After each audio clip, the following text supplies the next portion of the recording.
राधे राधे, जय श्री कृष्णा। आप सभी का हमारे चैनल पर बहुत बहुत स्वागत है। अजय एकादशी आने वाली है, तो अजय एकादशी का व्रत आपको कब करना है और इस व्रत में पूजा कैसे की जाती है, क्या फलाहार किया जाता है, क्या दान करना है, भगवान को हमें क्या भोग चढ़ाना चाहिए, सब कुछ इस वीडियो में मैं आज आपको बताऊंगी। तो वीडियो को आप ध्यान से ज़रूर देखिएगा। तो सबसे पहले आप चौकी पर एक पीला वस्त्र बिछा लें, पीले रंग का, क्योंकि भगवान विष्णु जी की पूजा हमेशा पीले वस्त्र पर ही की जाती है। तो चौकी को अच्छी तरह से शुद्ध जल से साफ़ कर लें और उस चौकी पर आप पीला वस्त्र बिछाकर फिर एक थाली लें। आप अगर आपके पास कांसे की थाली है तो बहुत अच्छी बात है, और नहीं है तो कोई बात नहीं, आप दूसरी थाली भी ले सकते हैं।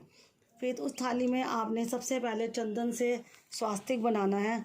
जैसे कि आप देख रहे हैं, मैंने पहले से ही स्वास्तिक बनाकर छोड़ दिया है, और उसके ऊपर आपने पुष्प डालने हैं कुछ, क्योंकि यहाँ पर हम लड्डू गोपाल जी का स्नान कराएंगे। क्योंकि विष्णु भगवान जी की ये पूजा होती है, ये विराट स्वरूप की पूजा होती है अजय एकादशी वाले दिन। और ये भी बात सच है कि सबके पास भगवान विष्णु के सभी स्वरूपों की मूर्तियाँ या तस्वीर घर में नहीं होती है। तो आजकल सबके घरों में लड्डू गोपाल जी विराजमान रहते ही हैं, तो हम लड्डू गोपाल की भी पूजा कर सकते हैं किसी भी एकादशी वाले दिन।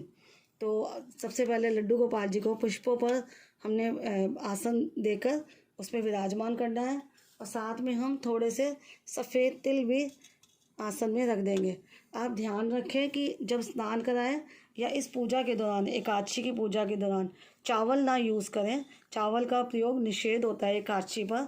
तो आप इनको विराजमान करके, और एक मैं बात पहले बोलना चाहूँगी कि मेरे हाथ थोड़े काले नज़र आ रहे हैं, क्योंकि अभी मैंने कलर किया है तो वो हाथों में चढ़ गया है। तो उसको आप नज़रअंदाज करना, उस पर ध्यान नहीं देना, सिर्फ वीडियो देखना आप। तो यहाँ पर लड्डू गोपाल जी को मैंने विराजमान कर दिया है, और सबसे पहले हम शुद्ध जल से लड्डू गोपाल जी का स्नान कराएंगे। हमारे नन्हे मुन्ने प्यारे से लड्डू गोपाल विराजमान हो गए हैं, स्नान के लिए तैयार हैं, और एक तुलसी दल भी मैंने इनके पास रख दिया है, और शुद्ध जल से अब स्नान कराते हैं। तो विष्णु भगवान जी के बहुत सारे मंत्र होते हैं। ओम नमो नारायण, श्री हरि की जय भी बोल सकते हैं, या फिर ओम नमो भगवते वासुदेवाय। श्री हरि का ध्यान करते हुए हमें अपने नन्हे मुन्ने बाल गोपाल का स्नान कराना है शुद्ध जल से। शुद्ध जल से स्नान कराने के बाद हमें कच्चे दूध से स्नान कराना है, क्योंकि मैं यहाँ कच्चे दूध से स्नान करा रही हूँ। आप चाहें तो पंचामृत बना सकते हैं।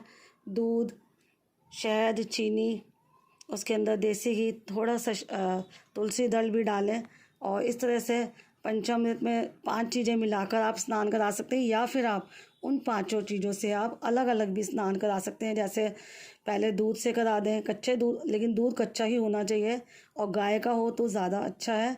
तो कच्चे दूध के बाद फिर आप दही से कराएं, फिर शक्कर से कराएं, उसके बाद शहद से अच्छी तरह से मसाज कराएं, और उसके बाद आपने तुलसी दल भी पास रखना है। इस तरह से 5 चीज़ों से अलग अलग स्नान भी करा सकते हैं, और कच्चे दूध से भी आप स्नान करा सकते हैं। तो बाल गोपाल को कच्चे दूध से स्नान कराने के लिए दूध को आप और दही को आप फ्रिज से पहले ही निकाल कर रख दें, ज़्यादा ठंडा ना इस्तेमाल करें।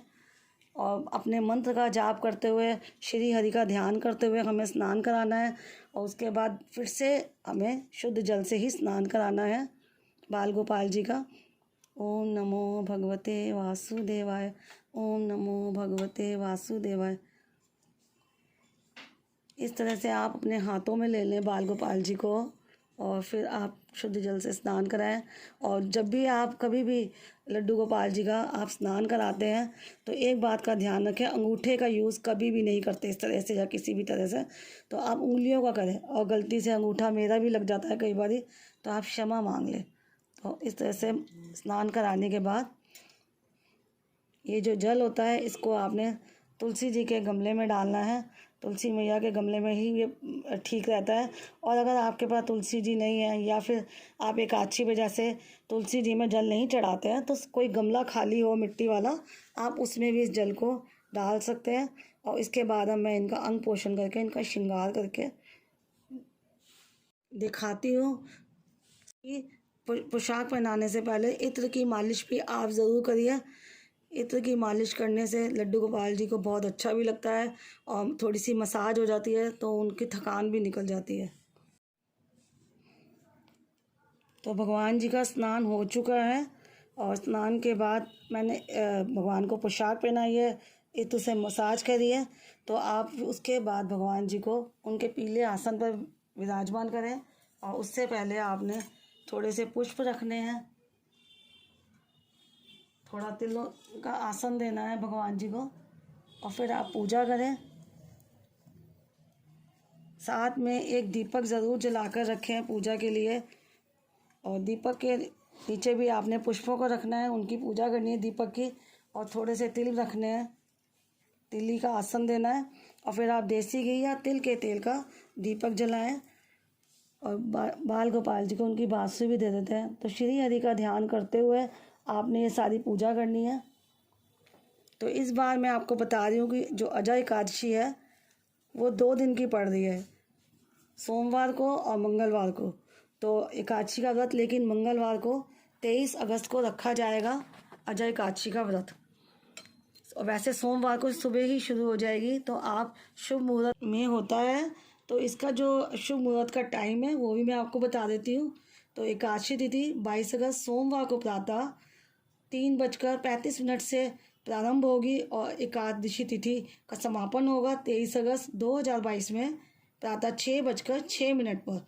तो इसीलिए अजय एकादशी का जो व्रत है 23 अगस्त को ही रखा जाएगा और व्रत का जो पारण होता है वो हमें अगले दिन यानी द्वादशी तिथि 24 तारीख को पड़ेगी। तो 24 अगस्त को सुबह शुभ मुहूर्त देखकर ही आप पारण करें, क्योंकि कभी भी पारण हरिवासर के समय नहीं करना चाहिए।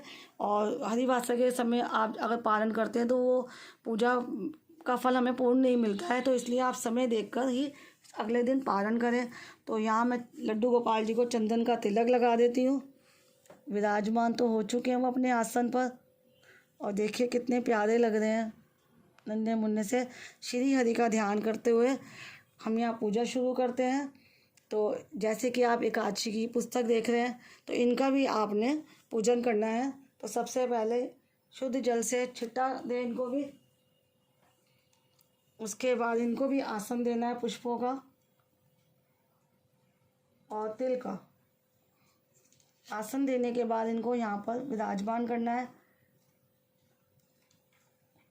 और जिस समय आप स्नान कराते हैं बाल गोपाल जी को, उस समय आप गौ माता का भी स्नान करा सकते हैं या गौ माता को अगर आपके पास है तो उसके पास रख सकते हैं। फिर आपने गणपति जी का सबसे पहले ध्यान करना है, क्योंकि सर्वप्रथम वही पूजनीय हैं तो उनकी ही पूजा की जाती है। गणपति जी का ध्यान करके या आप गणपति जी को विराजमान करें, उनका भी स्नान करा लें, उनकी पूजा करें। और उसके बाद आपने वस्त्र अर्पण करना है। तो वस्त्र हमने कान्हा जी को पहना दिए हैं और फिर पुष्प चढ़ाएं भगवान जी के आगे। साथ में राधा रानी भी विराजमान है, तो आप कुछ राधा रानी का भी पूजन करें।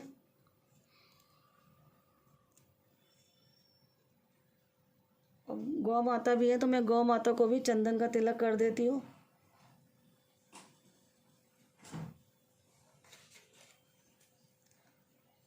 साथ साथ एकादशी माता की जो पुस्तक है उनका भी पूजन कर देती हूँ मैं। तिलक लगा दिया है चंदन का, कुमकुम का तिलक कर दें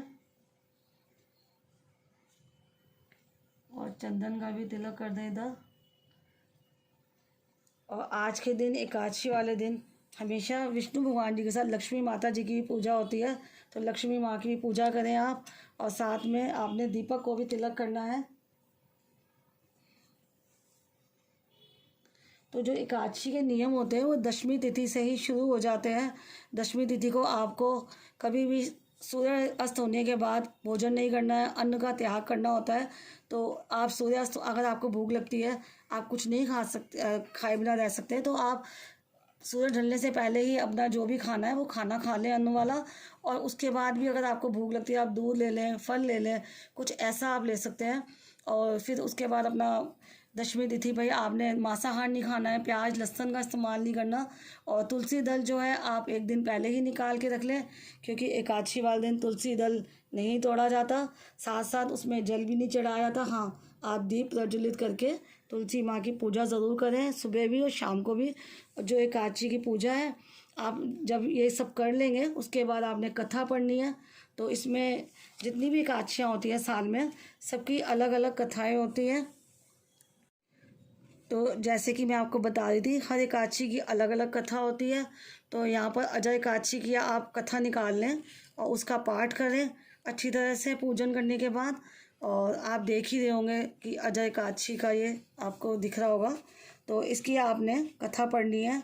अब ये कथा आप सुबह भी करें। कुछ लोग कहते हैं कि ये एकादशी की पूजा सुबह के समय करनी है या शाम को। तो देखिए, पूजा आप सुबह के समय ही करें पूरी अच्छी तरह से। लेकिन अगर आपके पास शाम को टाइम है तो आप शाम को भी कथा कर सकते हैं और आरती भी कर सकते हैं। लेकिन सुबह आपने पूरी पूजा करनी है। सूर्य भगवान को जल दें, उसके बाद अपना पीला आसन चौकी पर बिछा के पूजा शुरू करें और कथा पढ़ें और आरती भी करें और भगवान को भोग दें। तो अजय एकादशी वाले दिन क्या भोग लगाया जाता है, मैं वो भी आपको बता देती हूँ। तो भोग में सबसे पहले मैं यहाँ पर अपने बाल गोपाल को तुलसी जी की मंजरी अर्पित कर रही हूँ। भगवान बहुत खुश होते हैं श्री हरि का ध्यान करते हुए। और यहाँ पर मैंने एक तुलसी दल भी बाल गोपाल के पास रख दिया है मंजरी के साथ ही। और भोग में आप बादाम का भोग लगाएं। इसमें भी आप भोग में तुलसी दल हर भोग में अलग अलग भी रख सकते हैं। अगर आपके पास तुलसी दल ज़्यादा है, अगर ज़्यादा नहीं है तो एक कटोरी में डालकर आप इस तरह से भी रख सकते हैं सभी भोगों के लिए। और जब आप भगवान को भोग अर्पण करें तो उनको यही बोल के अर्पण करें कि तुलसी दल के साथ भोग आप पाइए भगवान जी। तो बादाम के साथ आप खजूर या छुआरे जो भी आपके पास हैं उसका भोग लगता है अजय एकादशी वाले दिन। और माखन मिश्री का तो भोग लगेगा ही लगेगा लड्डू गोपाल जी को। और तुलसी दल भी लगेगा। साथ में उनके लिए पीने के लिए जल रखें।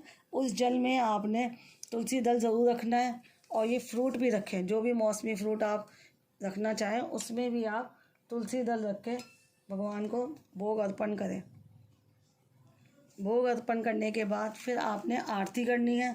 आरती में आप ओम जय जगदीश हरे वाली आरती भी कर सकते हैं या फिर आरती कुंज बिहारी की। तो चलिए मैं भी आरती कर लेती हूँ। आरती शुरू करके आप भगवान जी को आरती दें। लेकिन कथा पढ़ते टाइम आप एक बात का ध्यान रखें कि आपने सीधे हाथ में थोड़े से पुष्प ले लें, थोड़े से तिल ले लें और साथ में आप दक्षिणा भी रख लें और तब आप कथा पढ़ें। क्योंकि आप जो कथा पढ़ रहे हैं उसके साथ आपको दक्षिणा रखना भी बहुत ज़रूरी होता है। और उसके बाद ही आप पूरी कथा पढ़ें। और फिर लास्ट में जब कथा पूरी हो जाए तो इन पुष्पों को आप बाल गोपाल के आगे या फिर जो आरती की पुस्तक है उसके आगे रख दें और मत्था टेक दें। और आप दक्षिणा को भी रख दें। इस दक्षिणा में आप और कुछ सामान मिलाकर और दक्षिणा मिलाकर आप ये किसी ज़रूरतमंद को दे सकते हैं और या फिर आप मंदिर में पंडित जी को भी दे सकते हैं। और साथ में आपने फलाहार में आपने उनको एकादशी के दिन तो फल ही दान करने हैं। और ये दान कर सकते हैं, आप बादाम का दान कर सकते हैं, छुआरे का, खजूर का दान कर सकते हैं। और जिस दिन आप पारण करेंगे तो पारण के टाइम पे द्वादशी वाले दिन आपने अनाज का दान कर सकते हैं और चावल का दान ज़रूर करें द्वादशी वाले दिन। इस तरह से आपकी ये पूरी पूजा हो जाती है।